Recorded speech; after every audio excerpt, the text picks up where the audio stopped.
Welcome, friends.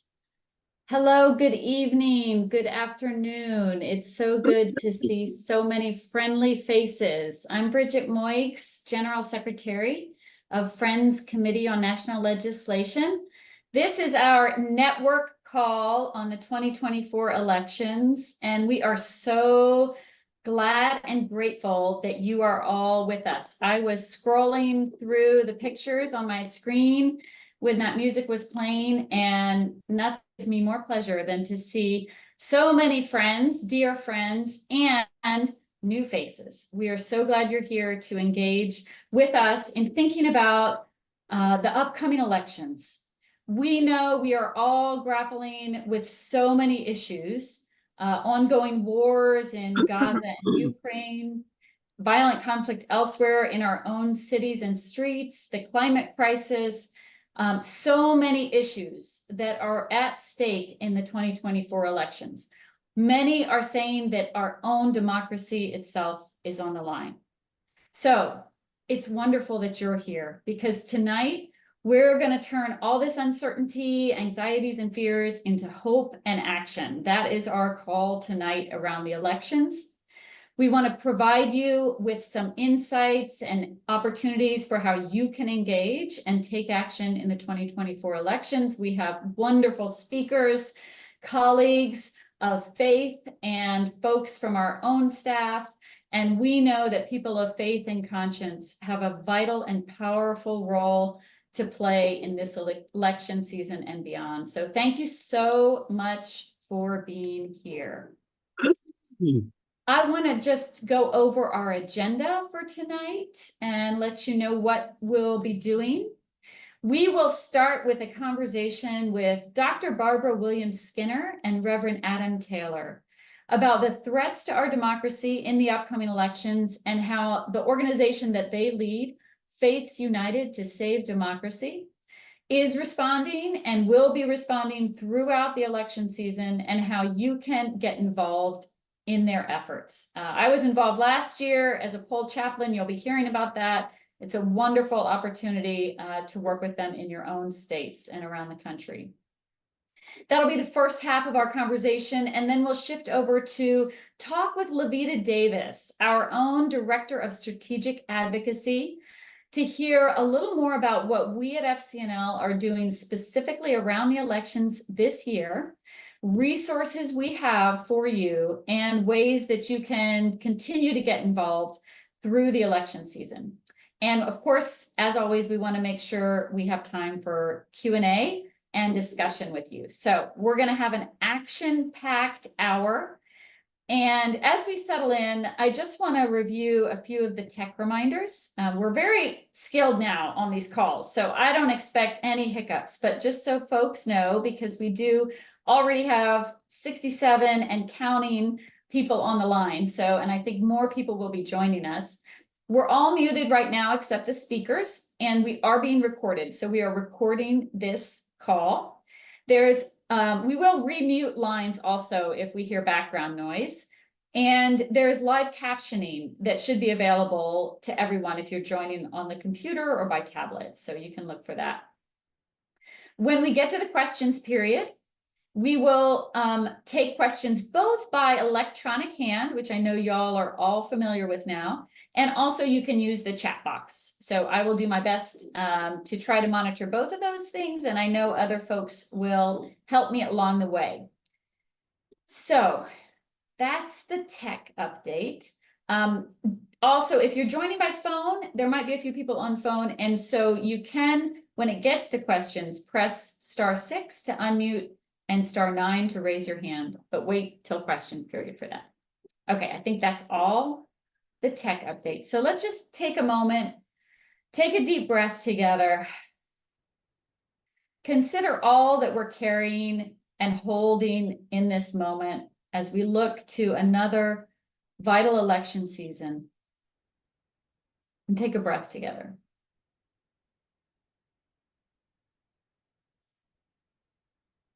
All right, it's been a full and busy day, and we have a lot ahead of us.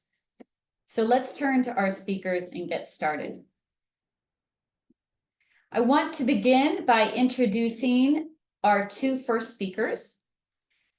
These are dear friends and incredible leaders in the faith community. Dr. Barbara Williams-Skinner, who is CEO and co-founder of the Skinner Leadership Institute. She is a faith and community leader, an author, a lecturer. She has made a true imprint in American public policy. She's worked with government. She works in community relations. She and her late husband founded the Congressional Black Caucus Foundation Prayer Breakfast. She's co-convener of the African American Clergy Network.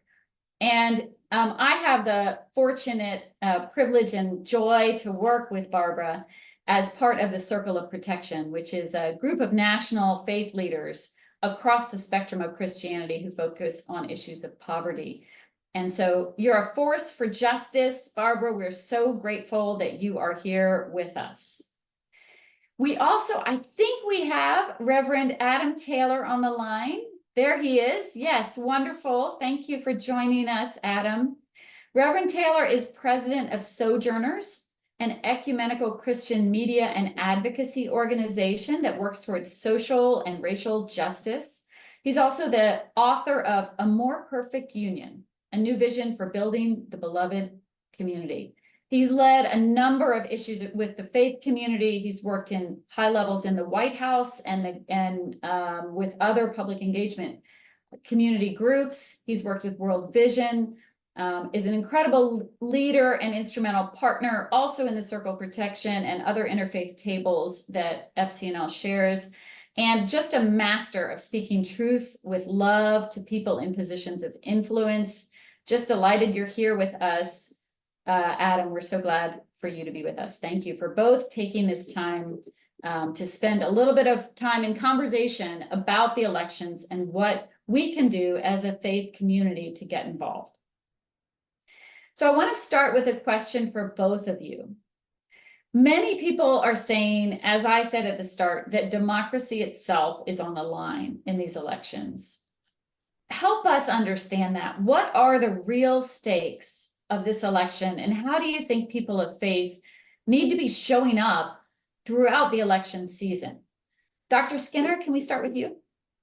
Yes, thank you, Dr. Moix. It's so good to be with you always, and of course, always tag teaming with my brother, Reverend Adam Taylor's always wonderful. I have the pleasure of serving not only as president of Skinner Leadership Institute, but also as one of the conveners of Faith United to Save Democracy. And so we come tonight in that context. Faith United to Save Democracy is a nonpartisan, multiracial, multi-faith, and multi-generation voter protection campaign rooted in the belief that everyone is created in the image of God and deserves to vote their conscience, their values in free, fair, and safe elections. When we talk about democracy, it means a lot of different things, a lot of different people. For some, it means that you have the right, your basic freedoms under the Constitution to vote, to religious liberty, to free press, to trial by jury, et cetera. The Constitution itself operating fairly for everyone. For others, it's really more basic. It's bread on the table issues and being unfettered in their movements. It is having a livable wage and affordable health care and housing and the like, to be able to thrive in a country where we are free of political violence and the like, and that the rule of law works for everybody. That's the concept. That's the belief that is what democracy means. But I believe that the overall threat to our democracy is that this is the first election where, unlike in the past, where you have two different candidates with different perspectives about how to rule and how to govern within a democratic framework, that is no longer the case for the very first time in 2024. And I think January 6th was the watershed difference making on that. You now have one side, and we are nonpartisan. These are facts, and people can go online and read for themselves. That's operating within the democratic framework. Maybe we don't like all of the policies, but we have the right to protest. We have the right to vote. We have the right to exercise our freedoms. So on the other side, however, you have people framing for 2025 a non-democratic government as we speak, deciding candidates for that. I think this is not something that is going to happen in the November. I think a part of that is happening right now. You saw two different trials. For example, you had a president on trial and an election, and the result and the reaction to that was tear it down, burn it down, retribution. You had another whose son, the most personal thing that could happen is your son is found guilty of a crime, and he says, hey, I'm the president, I'm not going to pardon him. I'm not speaking as a Democrat. I'm not speaking as a Republican. I'm speaking as an American committed to a free, fair, and safe election. And I think that is what's threatened. And I believe that Christians can afford to sit this one out. Thank you. Well, a lot of that resonates certainly. And I wonder if we can bring in Adam and see what you have to add as well about the threats that we're facing in our democracy at this time and the stakes in these elections. Certainly. And first, well, it's always an honor to speak alongside Dr. Skinner and Bridget. Thank you for your leadership. FCNL has been a dear partner, not just in the circle, but in all kinds of ways. Sojourners has long worked together with you to promote peace, to promote justice, and we're grateful for that partnership. I'll just reflect a little bit about the way in which the right to vote, the freedom to vote, has been highly contested through our history. And I would argue that that fundamental freedom is what lends our democracy its legitimacy. There's certainly much more to our democracy than just the freedom to vote, but without it, it really undermines the actual integrity and legitimacy of our democracy. And part of the reason why it has been so hotly contested is we know that our vote is our voice. It's our agency. It's how we are able to elect leaders that reflect our values and our priorities. And as Dr. Skinner rightly pointed out, it affects every issue we care about, from the bread and butter issues to the kind of deeper issues about whether we're going to be able to exercise some of our basic freedoms. And so, from the inception of the country, where we know the right to vote was severely compromised, was limited to only white landowning men, to the ongoing struggle to expand the we, to expand who is included in being able to exercise this right. And that expansion has only come through activism, through struggle. We saw it through the women's movement that ultimately led to the expansion of voting to women. And then, of course, through the civil rights movement and the crowning achievement of the 1965 Voting Rights Act, which extended voting to all citizens, regardless of gender, race, etc. And so fast forward to today, and we are seeing a retrenchment in the context of having to defend the freedom to vote.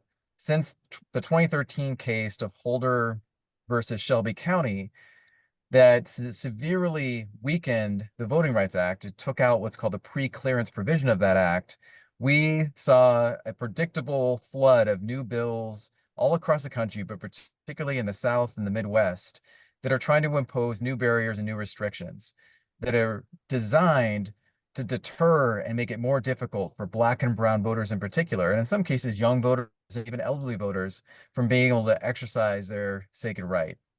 Now, what makes this challenging is a lot of these new barriers are sometimes more sophisticated, they're more subtle, but yet they have the same intent. And we know that elections are being decided by razor-thin margins. And so when you're successful in deterring voters from voting because you've limited early voting, or you have expunged them from the voting rolls because they didn't vote in 2 consecutive elections, or you've imposed a new ID that makes it more difficult for low-income voters to be able to vote, then you are essentially practicing modern day forms of voter suppression. And as Dr. Skinner mentioned, we believe that any form of voter suppression is a direct assault on Imago Dei, the core Judeo-Christian belief that we are indeed made in the very image and likeness of God. And by virtue of that, any effort to make it more difficult for some voters to vote or to make the threat of political violence or intimidation for people from voting is, in essence, an assault on their Imago Dei. And we think that's really important because we've got to find a way to ensure that protecting the freedom to vote becomes a nonpartisan commitment and something that really transcends the brokenness of our current politics. And so, when I kind of think about this current moment, I think it's really a commitment of discipleship, if you will, to ensure that everyone is able to exercise the freedom to vote. And, as Dr. Skinner rightly pointed out, this is a moment where we have to defend democracy. Last thing I'll just say is that some of you may be familiar with an organization called Protect Democracy, and they've created what's called the Authoritarian Playbook. And they basically looked at authoritarian leaders around the world and have realized that they all imitate a lot of the same authoritarian tendencies. And one of the key parts of that playbook is to erode faith in elections. It is also to engage in disinformation so that people don't know what's true and what's not true. Well, in our current context, both of those tactics are being used by the former president and by many in one party to literally erode faith in our elections. And we have to be on the front lines of not only restoring that faith, but ensuring that we can not only defend the right to vote, but we can do so in a way that helps to transform our democracy itself. Thank you so much. I love that. How are we expanding the we, and then how do we help ensure that voter protection and the right to vote is a fundamental part of that, allowing us to continue the struggles of expanding the we in our democracy. So let's get down to this work of Faiths United to Save Democracy and hear more about it. I would love to hear from you, Barbara, about the specific work. I know you're working with secretaries of state, you have poll chaplains. It's a really powerful model. Can you talk a little bit more and share some examples about that and how Faiths United to Save Democracy is working at the polls? Well, I can tell you from 2022, which you were a part of, and thank you so much for that. I believe in Cincinnati, we had nearly 1,000 poll chaplain in 10 states where we are. And if anyone wants to go online to turnoutsunday.com, the link is in the chat. You'll see the states from Arizona to Wisconsin. And the poll chaplain basically provided three different services. One was just a calming presence. Many, at that point, they were mostly ordained. They were in their clergy collars or whatever. If they wore a collar, if they had ID, we know that many of the Quakers did not, but they came ready with the same ID, ready to be a calming presence for people who were vulnerable at the polls. The second thing they did is they got training for what practical support could they provide. 40% of low-income polling sites did not have wheelchairs in the African-American community. In Latino communities, for example, in North Carolina, there are a million Latino Americans, but there was not one single ballot in Spanish, and there weren't enough Spanish-speaking people working at the polls. And so their role was to provide practical support. Some of them prayed with people because there was threats of violence. In Arizona, there was a brandishing of guns because it is an open carry state. And we had de-escalation training, which is the third part of it, a peacekeeping role. The Bible said, blessed are the peacemakers and keepers. And so they played that role. Now that was 2022 when 100,000 poll challengers and those who would profile people could be inside the polling sites. We were on the outside, as you know. For 2024, we're starting earlier. Unlike 2022, where we only worked on election day, we will be available to work for early voting in every one of our 10 states except Alabama. There's early voting starting as early as late September. We have online right now at turnoutsunday.com. You can begin to sign up to be a poll chaplain or peacekeeper. You do not have to be ordained. You just have to have a heart ready to serve. The training starts on July the 15th, the 22nd, August 12th and 26th, September 9th, 16th, and 30th. Those dates also are on the website. And what people can expect on those days are 90-minute training, 45 minutes to the practical work of a poll chaplain, the details, how to serve, how do you connect to a hotline. We have a hotline with lawyers to help in real time with practical questions. Wrong polling sites open late, they open early. People are trying to get off work from hourly paid jobs and the polling sites closed so they cannot vote. Someone is a returning citizen and they paid their debt to society, but they're still turned away.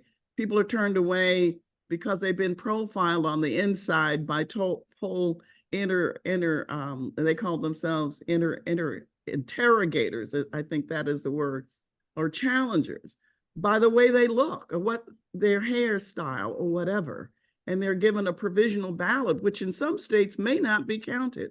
So we need everyone, as Adam talked about, the dangers, the clear and present dangers, that we need everyone to sign up to be a poll chaplain. What we're doing differently this time also, we've done the research. And in every one of our 10 states in the cities that are listed on our website, we have identified the polling sites that are 20% or more poverty. So we're trying to focus now on the most needy polling sites. Why? Because middle-class people are not suppressed in their vote. We have lawyers, we have contacts, we have access. It is vulnerable people for the most part. And that is really the call of Matthew 25, to care for the least of these. That's our work to be done.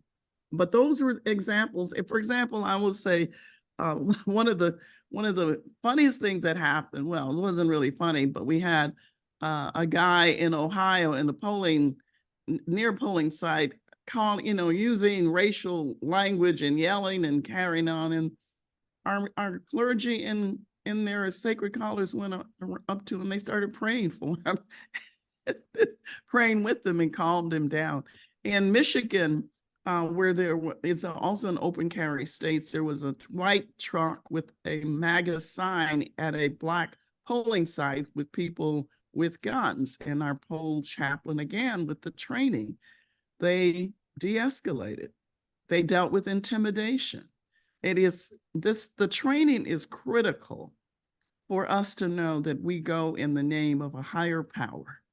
There's no reason to be afraid. You can go with your buddy. You can be assigned with your buddy. So we need you. The white flag is out. We need help. And we look forward to your people signing up for this work. Thank you so much. And I do encourage folks to look at all those opportunities on that website, Turnout Sunday, and think if you might be led to be a poll chaplain. It was a really wonderful experience for me, really moving. And peacekeeper, poll chaplain and peacekeeper. And peacekeepers, and Quakers are good peacekeepers. So that's a great call for us.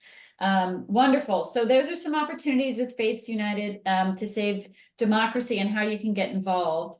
I wonder, and you were talking, Barbara, at the end there about sort of the call, the faith call for us. And Adam, you've been writing and talking about civic discipleship. I wonder if you could tell us a little bit about what that means for you and how it relates to this work of Faiths United to Save Democracy. For me, I'm sorry. Go ahead, Bob. Well, I just think that just for me as a follower of Jesus, it means a way of loving every neighbor as yourself. And and love in action is what the poll chaplain and peacekeeper work is. It is we don't know who we're going to be helping. We don't know if they're white and elderly and rural, or they can be Republican or Democrat, but we show up in the spirit of Jesus to care for the least of these or those who need help. That's what it means for me. And Adam can expound on that as he does so well. That's a great answer. What we're trying to do with a call to civic discipleship is try to model a healthier version of Christian engagement in our politics and our civic life, which absolutely has to include voting and protecting the freedom to vote, but certainly isn't limited to just that. Sadly, throughout our history, we have seen many different forms of what I would call toxic Christian engagement in politics, where our faith has been weaponized to support everything all the way back to slavery, through Jim Crow, and now in many cases, some of the efforts to try to limit and suppress people's freedom to vote. And so what we're trying to do through this is really marry together our faith as followers of Jesus with a commitment to be engaged actively in our politics. And part of what we're trying to do is help Christians overcome and resist, maybe the temptation, if you will, to either weaponize our faith in unhealthy ways that essentially makes our faith an instrument to advance often extreme ideological or partisan agendas. But on the flip side, many Christians have responded to the kind of toxic nature of our politics by withdrawing, by kind of making the argument that our congregations could become completely apolitical. And what we are kind of saying through this framework and this call is that following Jesus has profound social, political, and economic implications, and that we can certainly have healthy disagreements about how to apply our faith to the messiness of politics, but our faith requires us to be actively engaged. And again, voting is one of the essential ways that we engage. And so we developed a whole framework about the kind of how we should engage. We should love our enemies. We should resist us versus them thinking. We should embody and embrace the fruit of the Spirit. We should be engaged in our politics and not used by our politics. And I'll just share a quote from Dr. King that I think really encapsulates this well and sums it up. He said, "The church at its best is called not to be the master or the servant of the state, but to be the conscience of the state." And I think civic discipleship is a kind of practical way that we can really show up as the conscience. And I can't think of a better way than to join us in being poll chaplains and join us in some of the efforts post-election to ensure that every vote is counted and that we can prevent any form of election subversion that has become more possible as a result of new laws that have been passed in states like Georgia and Texas and others. So we extend that invitation and really hope that we can partner together to ensure that the freedom to vote is protected in this election. Thank you. I love that call to conscience. And it's so important right now, the leadership from Christian communities to counter the forces of Christian nationalism that have also been at play. So appreciative of that leadership, and also of knowing that Faiths United to Save Democracy is multi-faith as well. So folks of all different faiths can get involved. So thank you so much. There's a lot of links in the chat box. I hope folks are tracking, and you can sign up for those trainings, get involved as a poll chaplain or a peacekeeper. Lots of ways to connect. I want to make sure we have a little time for questions from our audience, or our whole group here, community here. So I want to turn to see if there are any questions from folks. If you want to raise your electronic hand, Dr. Barbara and Reverend Adam will be with us for a few more minutes, and then we'll move on to the next place. So now's your chance. I see Gwen. Gwen, would you like to ask your question? And let us know where you're zooming in from, please. Thank you. I'm zooming from Evanston, Illinois, just north of Chicago. I'm asking everyone I can think of, do you know of any organization or groups that are doing voter education? When I hear voters talking, they don't seem to me to really understand how government works. And with candidates, don't seem to distinguish truth from fiction. Thank you. One of the things that we have, one of the tools we have in the with Faith United to Save Democracy, if you look at turnoutsunday.com, there's a toolkit, and it has a checklist of what clergy and faith leaders should be doing like right now. And one of those is downloading from your state, your Secretary of State, on your website. You go to ballotpedia.org for every single state, and then you pull down a sample ballot. You go over that ballot with your people, because people are intimidated when they go into the polling site. They don't know if there are 5 board of director candidates, what to do. How do you research them in advance? What do the constitutional amendments mean? particularly for young people who haven't voted before. What does it mean that there are 7 judges? How do you research their background? You can actually help people to be educated voters. You can't tell them how to vote, but you can help them to be less intimidated about voting by getting ready. We have 4.5 months. There's plenty of time to do that. Let me also add that you don't have to be in our 10 states to be a poll chaplain. You can come to you can join the training. We won't certify you, but you can utilize that same training all over the country, everywhere you are. It'll be useful. I wanted to make sure you understood that. Thank you. Great, thank you so much. Let's have one more question now from Diana Gibson. Do you want to unmute and ask your question? Oh, you're still muted. Try again. There, you almost answered it. If someone, but didn't quite get there, if someone is able and willing at their own cost to go to one of your 10 states. So I live in California.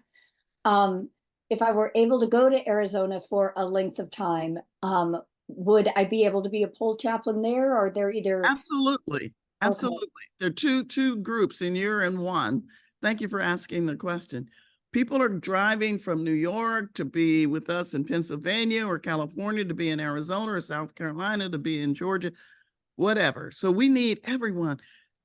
We can't stress enough.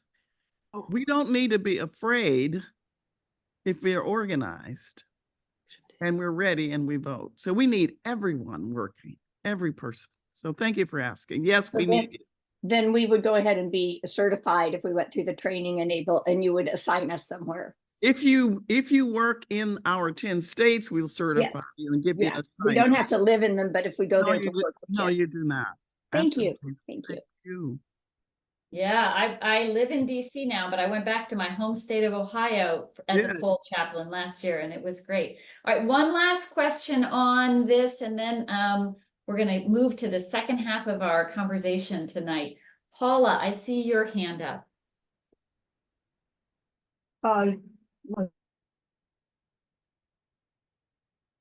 You're still muted. Sorry, tricky button. Sorry, I live in Louisiana, and we have to win the Electoral College. Louisiana's not in play. It's hopeless down here. So what states should we focus on calling, writing letters, and then going to for the last 2 weeks to do door knocking, getting voters to the polls? I mean, well, you know what the battleground states are. I mean, we are 9 of our 10 states. Yeah. Are battleground states. Florida, Georgia. Okay. These are all in play. Michigan, North Carolina, Ohio, Pennsylvania, Wisconsin, and Texas.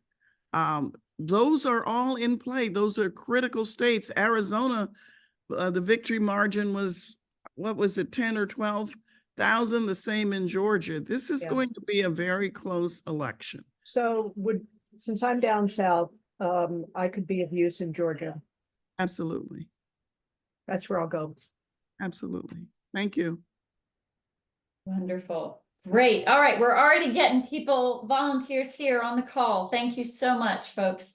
Thank you so much, Dr. Barbara Williams-Skinner, Reverend Adam Taylor. It's been such a joy to be with you, to get more information about these resources and Faiths United to Save Democracy. Any final words for us before we let you bid good night? Yes, I would say that perfect love casts out fear. That is what the Word of God says. There's a lot of fear in our country right now. There's a lot of anxiety. I love the fact that you had us take a breath in the moment. We are exhausted from so much negativity. My suggestion is that you find a way every day just to remember that, you know, how loved you are by your God. Just, you know, and at some points, turn off the television. Get clear about the 5 or 6 news stories you need to pray about, but don't just feed in all day the negativity. I don't care if it's from the right or left. Go walk. I just walked outside before I came took a walk out in my yard before I came here so I could see the grass. Do something to humanize your own self. Fear has no place in faith. Perfect love casts it out. Love yourself first to be able to love others as we prepare for this election. Such important wisdom. Thank you. Adam, any parting words for us? Yeah, so, I come out of a Black Baptist tradition and we believe in altar calls. And I think in the context of this moment, the civic altar call is to ensure that everyone can exercise the freedom to vote and to give them a vision for something that positive they can vote for. And certainly the beloved community is a vision that has animated my life so much. So grateful to be with you and can't wait to partner together. Thank you for both having so me. much. Thank Thank you. Thank you. Good night and God bless. Good night. All right, we have a little more to cover. I see some hands going up, but hold on. We have a little more to cover, and we want to turn now to our own LaVida Davis for some conversation about FCNL's work and resources on the elections. So LaVida, it directs the full range of our strategic advocacy work. And she brings more than 20 years of experience in politics, organizing, advocacy, consulting, training. She's just a tremendous wealth of resources and such an important part of our leadership now. LaVida, we've talked about the 2024 elections in 3 distinct periods. Can you talk to us about how we're thinking about this and help us get started? Oh, you're muted still. All right, that's better. First of all, let me just say I was so inspired just listening to Reverend Taylor and Dr. Skinner and just the questions that were asked and the fact that folks are wanting to be involved. Is super important this election cycle. And to your question, Bridget, I'm thinking about it in kind of 3 buckets, several buckets. The first bucket is now into November 5th. Now into November 5th, we're asking folks to just get involved, engage folks running for office. Obviously, we focus on federal legislation, so we're wanting folks to get in front of people running for Congress and talking to them about the issues that we care about. And we'll talk about that a little bit later on. But the other part is plugging into organizations like Faith United to Save Democracy. If you do feel called to be poll watchers, to work with other organizations that are doing stuff around saving our democracy, please step up and do that. It's going to be terribly, terribly important. Right now is so key. Now into November 5th is super, super important. So please do get out there. The other bucket of time is from November 5th to January 20th. While the election would have taken place, we may not know. The results may not come in on November 5th. It may take some time, and there may be some uncertainty. And no, at FCNL, we're planning for that. We're thinking about that and troubleshooting what are some dynamics that could play out. What role should we be playing with that? And what are our partners doing?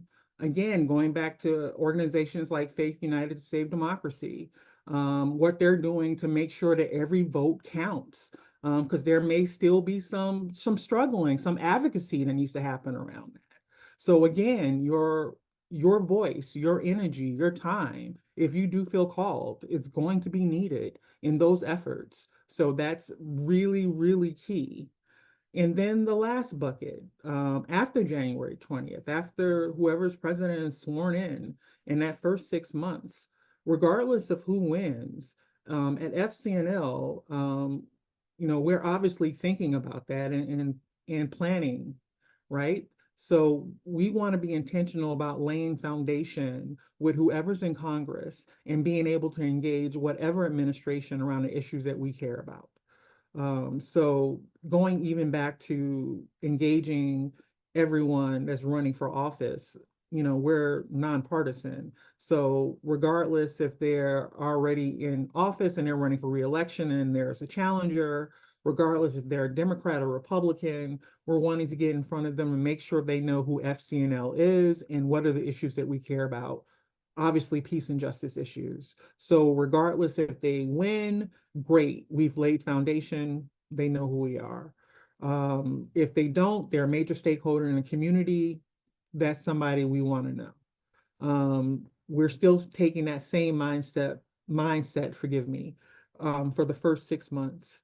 So this is an interesting time, very important time, and know that at FCNL, these are definitely things that we're talking about and we're planning for. And we're obviously in partnership with a lot of wonderful organizations that are doing incredible work, and look forward to continuing to resource and talk to you all, the network, about what's going on.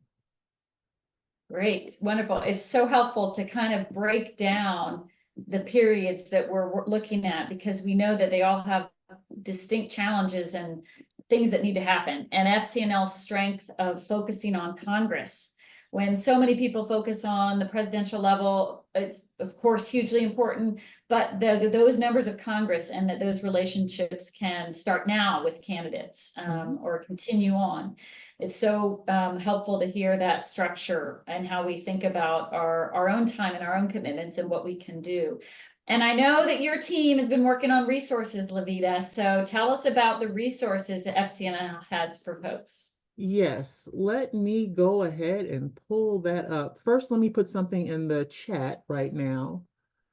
Our elections website. All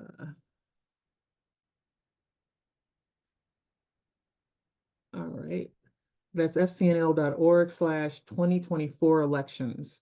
And hopefully folks will be able to see that. And I am actually going to pull that website up myself so that I can share with you where you can find those resources. And let me do a quick screen share right now.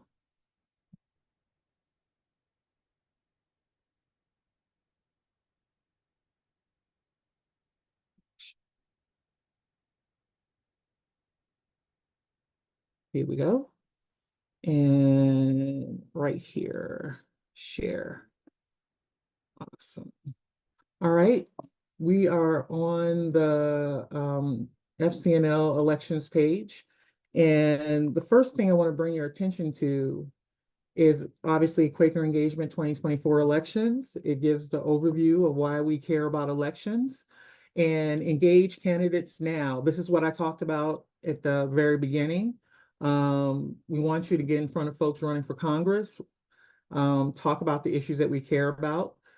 This first link takes you to, why engagement, which I talked about, developing those relationships up front.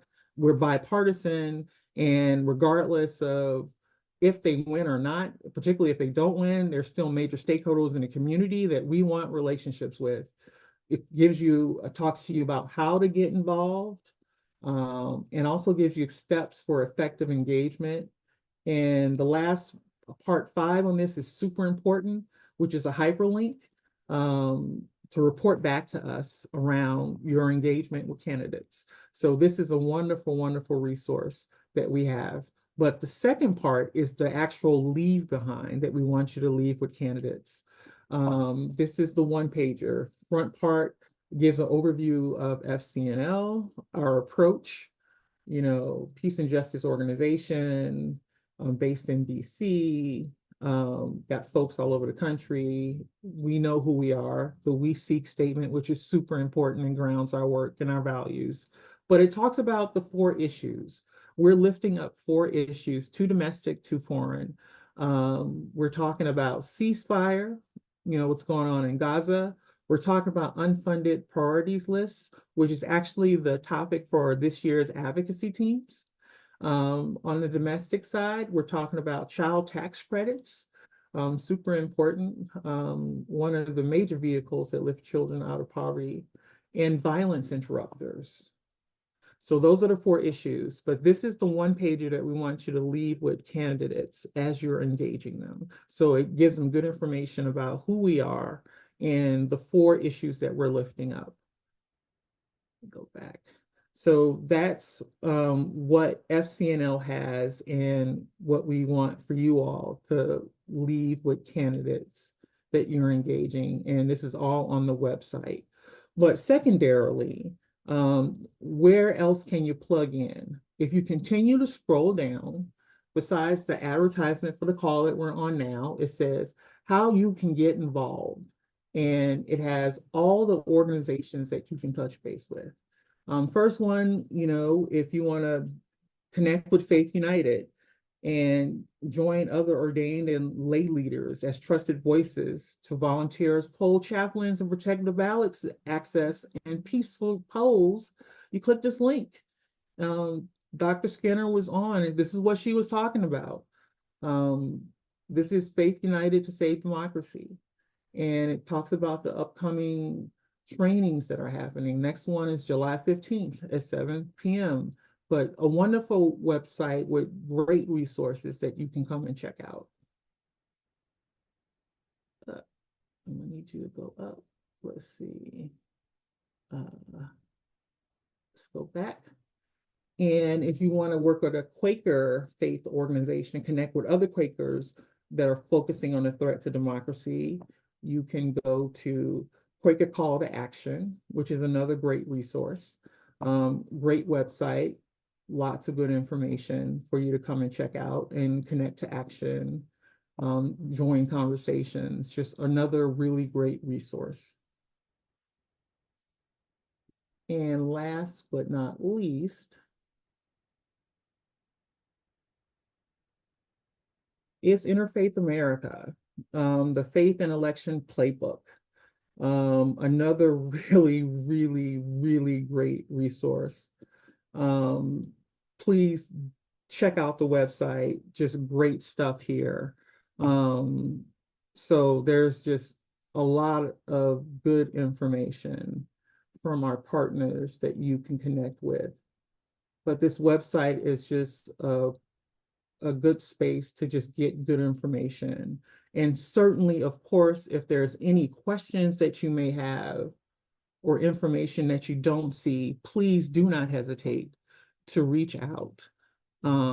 Reach out to me directly and ask questions and say what you need. And I'm putting my email address in the chat. This election work is super, super important.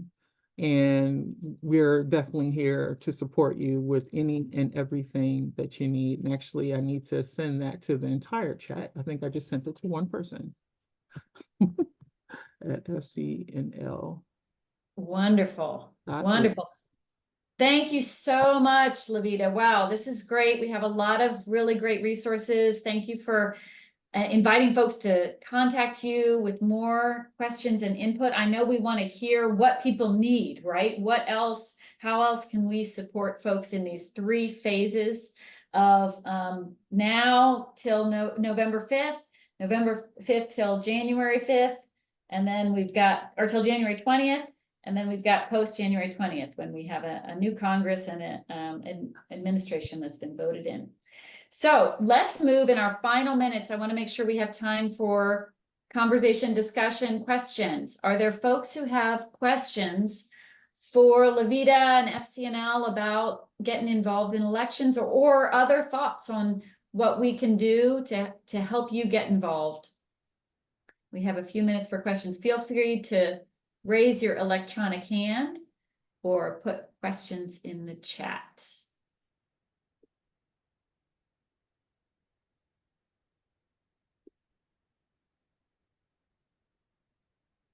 This group is never this quiet. This group is pretty well versed, though. That is true. I'm not surprised. They're old hats at this. They know their stuff. So.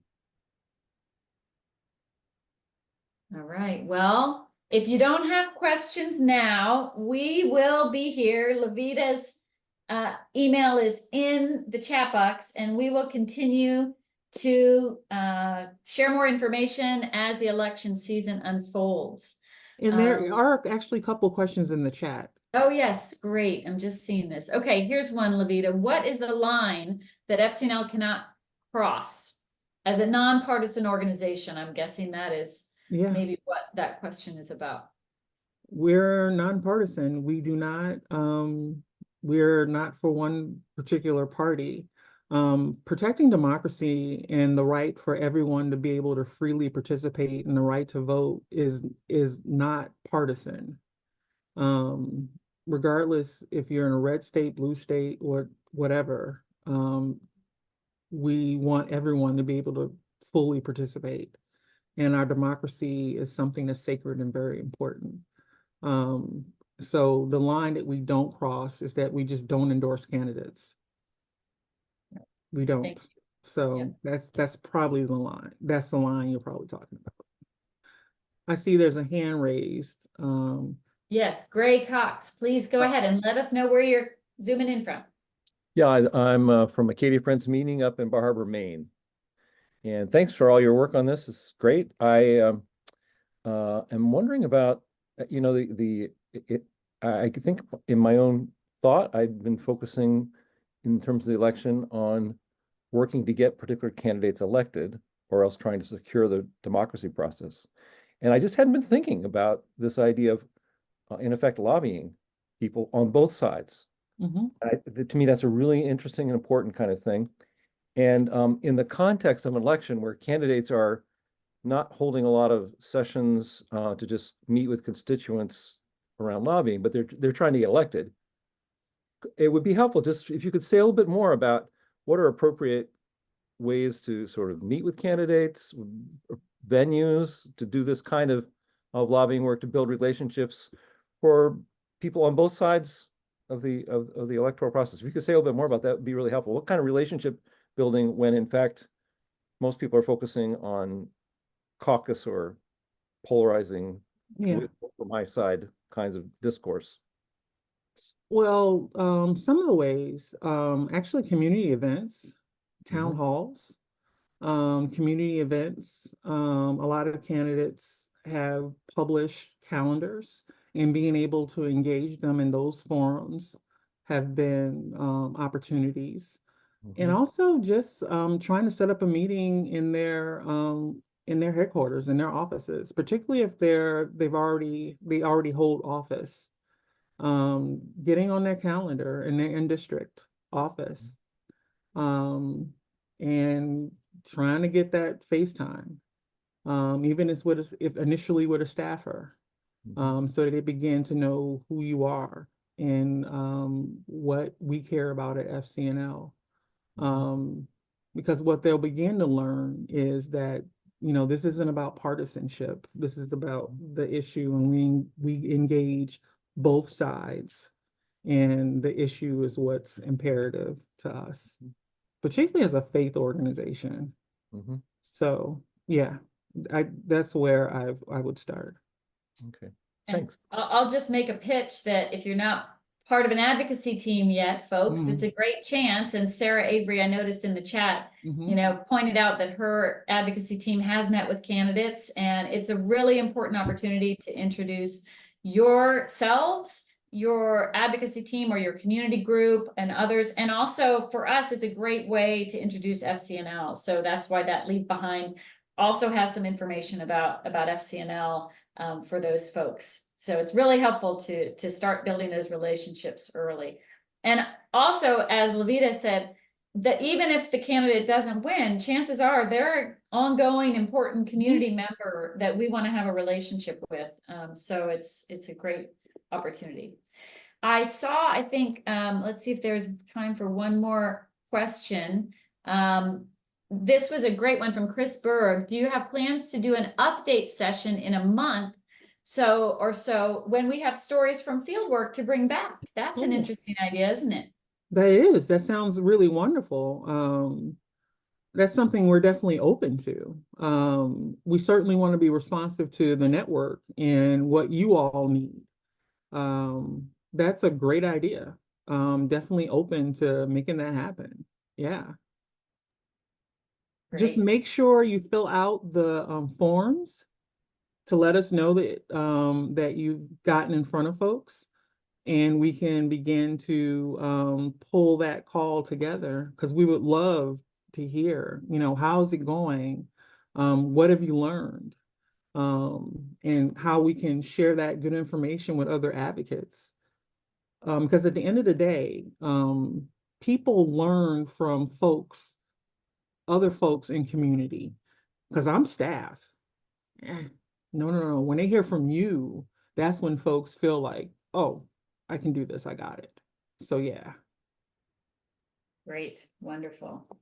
All right. Well, thank you all. We did a lot in an hour. I have to say that was incredibly action-packed, as we promised it, and a lot of resources. We will, of course, be sending out the recording and the resources and the information for folks.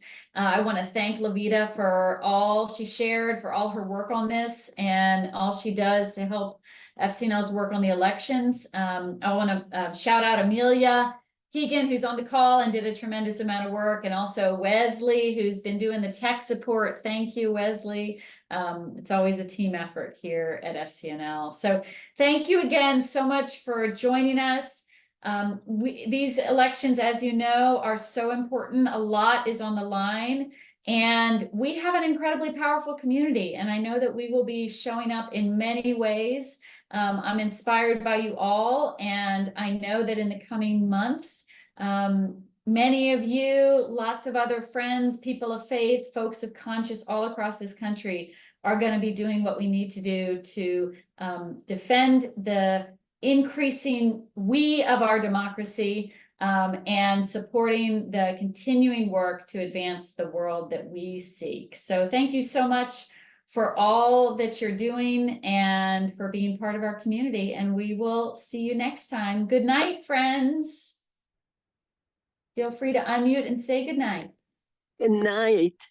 This Night. was Night. great Night. when I Thank finally you. got in, and Thank I you. learned a lot. Good night. Good night. Night. Thank you. Good night. Good night.